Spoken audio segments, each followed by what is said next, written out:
ఈ తోతాపురి మామిడి వెరైటీ చిత్తూరు జిల్లాలో ప్రధానంగా ఉంది. అదేవిధంగా అన్నమయ్య, తిరుపతి జిల్లాల్లో కూడా కొంత భాగం విస్తరించి ఉన్నటువంటి పరిస్థితి ఉంది. ఇది సుమారుగా 80,000 హెక్టార్లు, అంటే ఒక 2 లక్షల ఎకరాల్లో ఈ మామిడి పంట అక్కడ పండేటువంటి తోతాపురి వెరైటీ అక్కడ ఉన్నటువంటి పరిస్థితి ఉంది. ఇది ప్రతి సంవత్సరం కూడా ఒక సంవత్సరం పంట ఎక్కువ దిగుబడి వస్తే మరో సంవత్సరం తక్కువగా ఉంటుంది, మళ్ళీ ఆ నెక్స్ట్ ఇయర్ కొంత ఉత్పత్తి పెరిగేటువంటి అవకాశం ఉంటుంది. ఇది మామిడి పంటకు సంబంధించినటువంటి వాతావరణ ప్రకృతి పరిస్థితుల రీత్యా అలాంటి జరుగుతూ వస్తున్నాయి. అది చూసినప్పుడు గత సంవత్సరం మొత్తం 80,000 హెక్టార్లలో, అంటే 2 లక్షల ఎకరాల్లో సాగైనటువంటి తోతాపురి మామిడి గత సంవత్సరం 2.5 లక్షల టన్నులు మాత్రమే దిగుబడినిస్తే ఈ సంవత్సరం దాదాపుగా 6,70,000 మెట్రిక్ టన్నుల దిగుబడి వస్తుంది అనేటువంటిది ఈరోజు ప్రభుత్వ గణాంకాలు, అంటే ఉద్యానవన శాఖ దగ్గర ఉన్నటువంటి లెక్కల ప్రకారం కూడా ఈరోజు మనకు కనపడతా ఉన్నటువంటి పరిస్థితి. ఈ పరిస్థితిని అర్థం చేసుకున్నటువంటి ప్రభుత్వం ఈ మామిడి పంట ఉత్పత్తి ఎక్కువగా వచ్చేటువంటి అవకాశం ఉంది.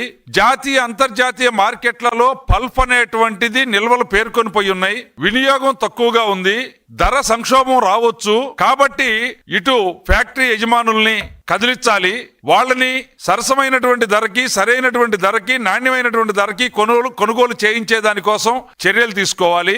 రెండో వైపున ప్రభుత్వం కూడా బాధ్యత తీసుకొని రైతాంగాన్ని ఆదుకోవటానికి అవసరమైనటువంటి సహాయ సహకారాలు అందించాలి అని ఈ రాష్ట్ర ముఖ్యమంత్రిగా ఉన్నటువంటి మాన్య శ్రీ నారా చంద్రబాబు నాయుడు గారు జూన్ ప్రారంభంలోనే, అంటే ఇప్పటికి 10 రోజుల క్రితమే దీనిపైన అధికార యంత్రాంగాన్ని అంతా కూడా అప్రమత్తం చేసి ఫ్యాక్టరీ యజమానులతోటి చర్చలు చేసి రైతాంగంతో చర్చలు జరిపి ఏ విధమైనటువంటి పరిస్థితి రాబోతా ఉంది, మీకు ఏ విధమైనటువంటి అండదండలు ఈ ప్రభుత్వం కల్పించబోతా ఉంది అనేటువంటి విషయాన్ని చెప్పారు. ఆ రోజు ఫ్యాక్టరీ యజమానులు తమ దగ్గర ఇప్పటికే 40,000 టన్నుల పల్పు నిల్వ ఉండిపోయింది, అంతర్జాతీయ మార్కెట్లో కరోనా తర్వాత ఉత్పన్నమైనటువంటి కొన్ని పరిస్థితుల్లో వీటి వినియోగం తగ్గింది, తద్వారా ఈ రోజు మేము కొనుగోలు చేయటంలో కొంత ఇబ్బంది ఎదురవుతా ఉంది, ఎక్స్పోర్ట్ తగ్గుతా ఉంది అని చెప్పి వాళ్ళు మాట్లాడినప్పుడు అది ఎక్స్పోర్ట్ అవడానికి అవసరమైనటువంటి సహాయ సహకారాల్ని కేంద్ర ప్రభుత్వంతో సంప్రదింపులు జరిపేదానికోసం, అదే విధంగా ఇక్కడ ఉన్నటువంటి ఫ్యాక్టరీ యజమానులు ఏదైతే బ్యాంకుల్లో ఇప్పటికే వాళ్ళకు ఉన్నటువంటి పరపతి దాటిపోయి డబ్బు చలామణి అందుబాటులోకి రావటం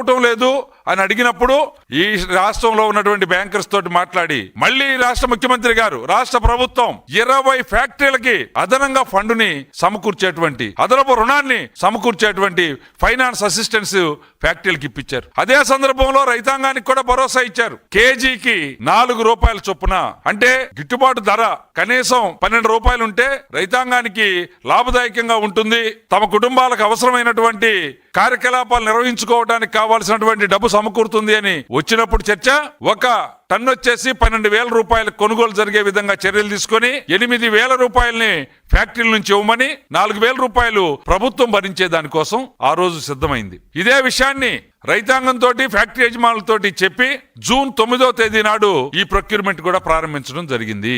ఇది వాస్తవం. ప్రొక్యూర్మెంట్ జూన్ 9న ప్రారంభం అయితే ఈ రోజు జూలై 7, నిన్న సాటర్డే శనివారం 5వ తేదీ వరకు ఈ రాష్ట్రంలో మండీల ద్వారా అయితేనేమి, ఫ్యాక్టరీల ద్వారా అయితేనేమి 3,08,000 టన్నులు ప్రభుత్వం ప్రొక్యూర్ చేయటం, ఫ్యాక్టరీలు మండీలు ప్రొక్యూర్ చేయటం జరిగింది. వీటన్నిటికీ కూడా రాష్ట్ర ప్రభుత్వం ఫర్ టన్ 4,000 రూపీస్ పే చేయటానికి సిద్ధంగా ఉంది. ఆల్రెడీ వాళ్ళందరికీ ఆ ప్రాసెస్ స్టార్ట్ చేసింది. ఇది రాష్ట్ర ప్రభుత్వం అటు ఫ్యాక్టరీ యజమానులకి ఇటు రైతాంగానికి కల్పించినటువంటి భరోసా. ఈ రోజు ఇంకా 3,60,000 టన్నులు జూలై ఆగస్టు మాసాల్లో హార్వెస్టింగ్ అయ్యేటువంటి అవకాశం ఉంది. వీటన్నిటినీ కూడా సేకరించడానికి చివరి పండు వరకు కూడా, పండినటువంటి చెట్టుకి కాసినటువంటి చివరి పండు వరకు కూడా కొనుగోలు చేయించే దానికోసం దానికి రాష్ట్ర ప్రభుత్వం అదనంగా చెల్లించాల్సినటువంటి టన్నుకి 4,000 రూపాయలు ఏదైతే ఉందో దాన్ని చెల్లించే దానికోసం సిద్ధంగా ఉంది. ఇది వాస్తవం.